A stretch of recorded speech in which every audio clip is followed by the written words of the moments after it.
just saying that one of our team members, Adriana, she talks about you a lot.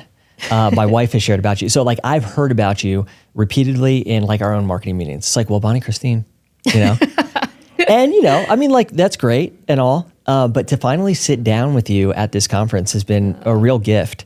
And I mean, you're just kind of a joy to be around, you know? And so it's been fun to go back to them and been like, hey, I got to spend some serious time hanging out with Bonnie and learning from her. Day one, you shared some stuff that I think was just sort of mind-blowing. But I want to back up a little bit and just start with your story, you know? One of the things that happened day one that I thought was funny was somebody's like, so you own a wallpaper company, right? And it's like, we've all been there as entrepreneurs. Like, you know, people ask, so you do the YouTube thing, you know? And it's like, well, not really. So anyways, tell us how you got started, you know, how you found yourself in this world. It's like when someone is like, you know, we sit next to someone on an airplane and they're like, what do you do? And I'm like, oh, man, here we go. How much time do you have? So my story just really started out of a love for creativity. And my biggest goal was to become a fabric designer. I grew up my mom had a quilt shop. I was always in as a kid. And then I went back and worked for her when I graduated from college. No idea what fabric design or surface design was. I was working with her though. And some of my responsibility was to meet with reps to decide what fabric we wanted to keep in the store. And one day it hit me, oh my goodness, this is someone's job. And it just sunk into my soul like, this is my ideal career. Only problem was, right, like I had no idea what I was doing, how to get started. I had gone to business school, like all this stuff. So I kind of set out to learn on my own. It was really difficult. I wasted tons of time learning the hard way, learning things I didn't need to learn and all of that. But at the end of about 2 years, I licensed my first contract as a fabric designer, and that was in 2012. But so that's my heart is surface design. So that is creating artwork for anything that needs a repetition. So fabric, wallpaper, tape, ribbon, gift wrap, things like that. Education came as a surprise to me, though I did kind of come through that whole season and I was really frustrated at how hard it was. Like the whole industry just felt very quiet, you know, like people were holding it close to their chest. And so I had an opportunity to start teaching in 2014 and just really had a heart for sharing everything that I had learned. And that just kind of led from one thing to the next. So today we run an education company for creatives and specialize in surface design. Yeah. I think like so many creatives, it sounds like your interests are relatively multifaceted. You know, you have a lot going on in your business. You know, how do you manage both those brands? I mean, there's obviously overlap between the two, but how do you do that? That's a great question. Yeah, it's one that we're like very much figuring out. So the vast majority of my business is surface design, but we do have this other kind of part, which is creative entrepreneurship, and my podcast is focused on creative entrepreneurship that's not specific to surface design.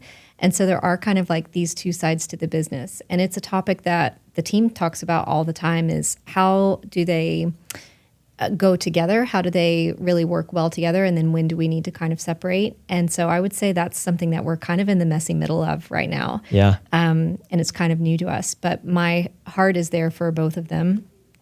One of the ways that I manage though is through the team. So I love talking about this topic because I was a solopreneur for like 10 years too long.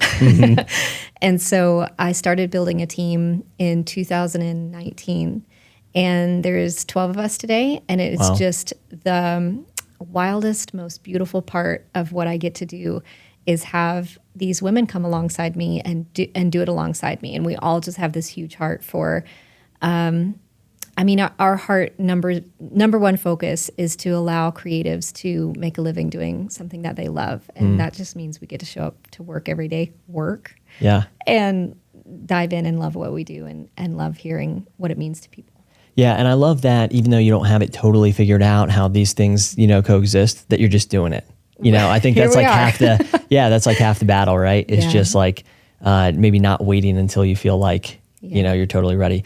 So those early years, especially, you'd mentioned like, you just felt like you wasted a ton of time. Yeah. But, it got you to where you were. And my guess is that the business background has helped maybe a little bit. Yeah. Oh, I regretted going to business school so much. I mean, I was filling out an application to go back to college for design school. Mm-hmm. And I think I got to the essay and I was like, what if I just try? Mm-hmm.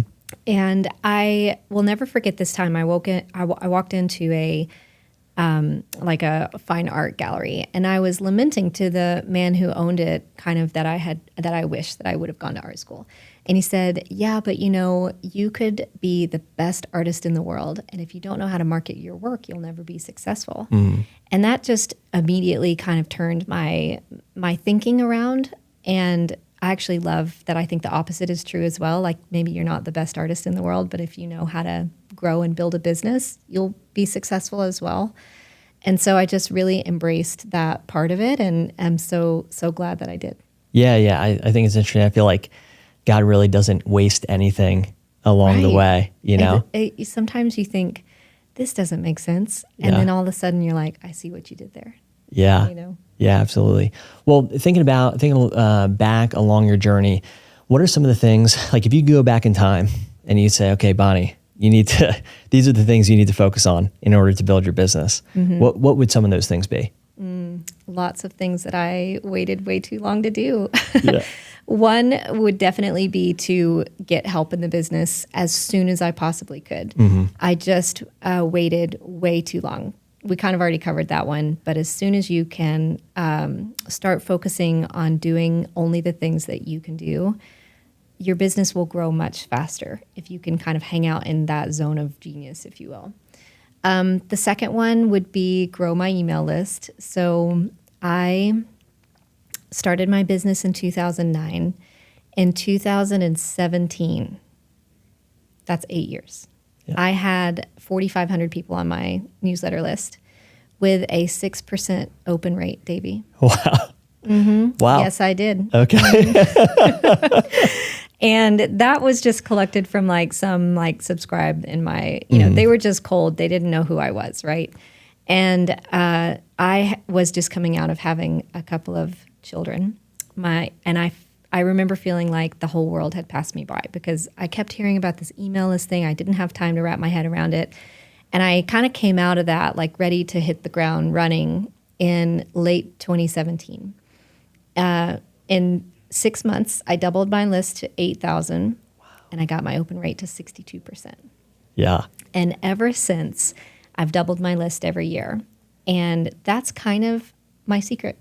Yeah. If you double your list, you'll double your business. And so it went from 8 to 16 to 32 to 64. It's at over 200,000 today. And with that, your revenue doubles. And so it's not like your revenue doubles and then your list doubles. It's all generated from the list. And so my goal has always been to have more email subscribers than I do Instagram followers, even though I love Instagram. My goal is always to get that next level of connectedness in email. And so it's been the best thing, and just wish I would have started it much earlier. Yeah, well, tell us a little bit about how you've been able to grow your list or double your list each year, because that's incredible. Yeah. And did they teach you that in business school? Sure where did. did that? Yeah. So tell us, a little bit about doing that. Yeah. Okay. So I would say it is, I built my whole business organically, right? Mm-hmm. And I think that as creators, we're so proud of organic growth.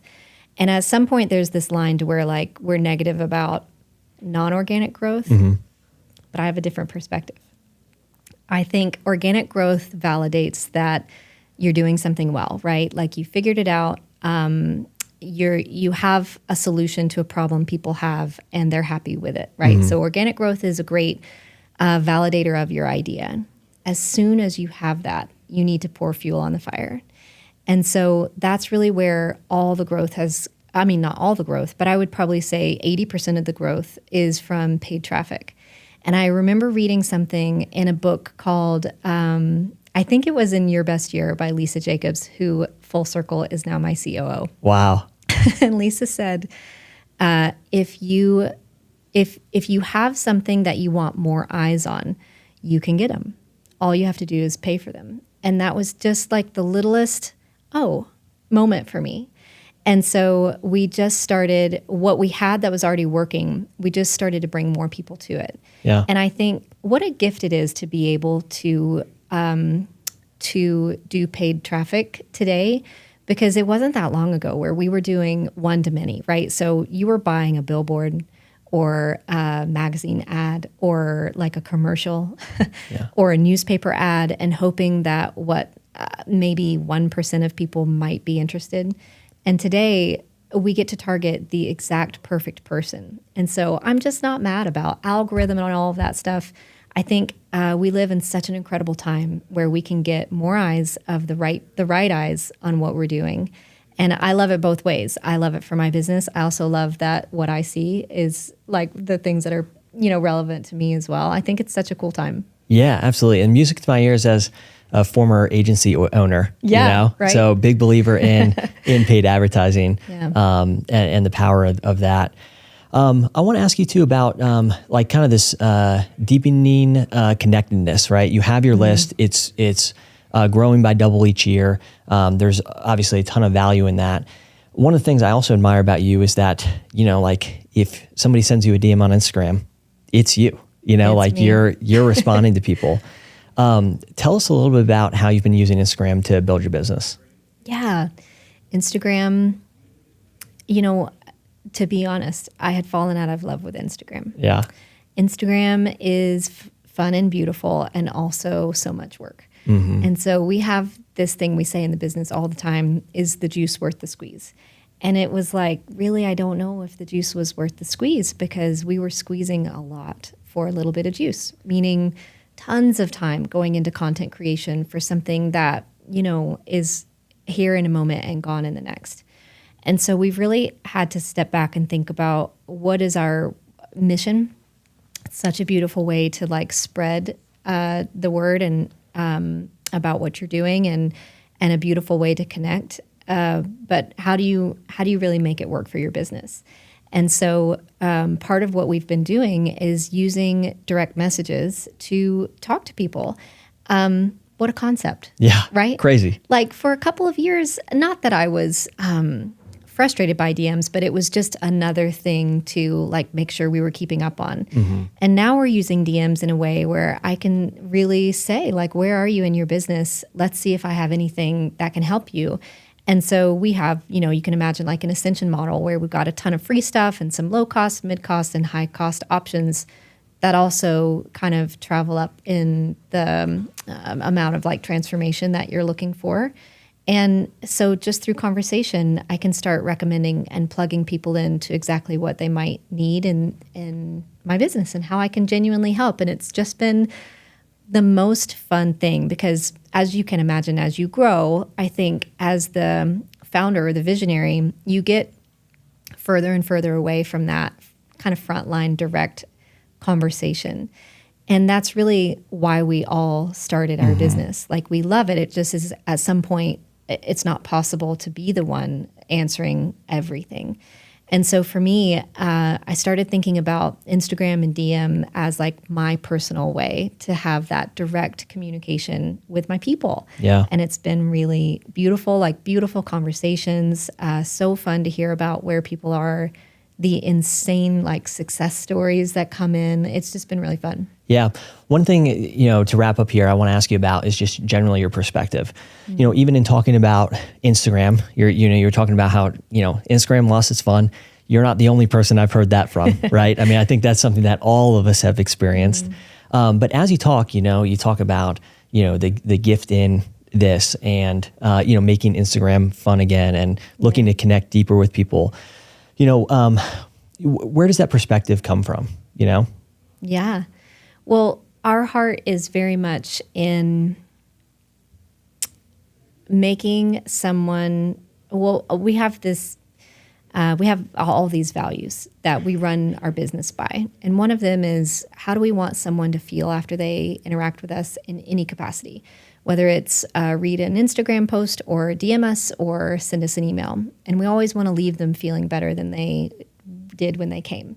Meaning, even if they come frustrated or they come with a question or it's not the right timing or something, we're always trying to leave someone with something that's helpful, something that can still move them forward, and them knowing that we care.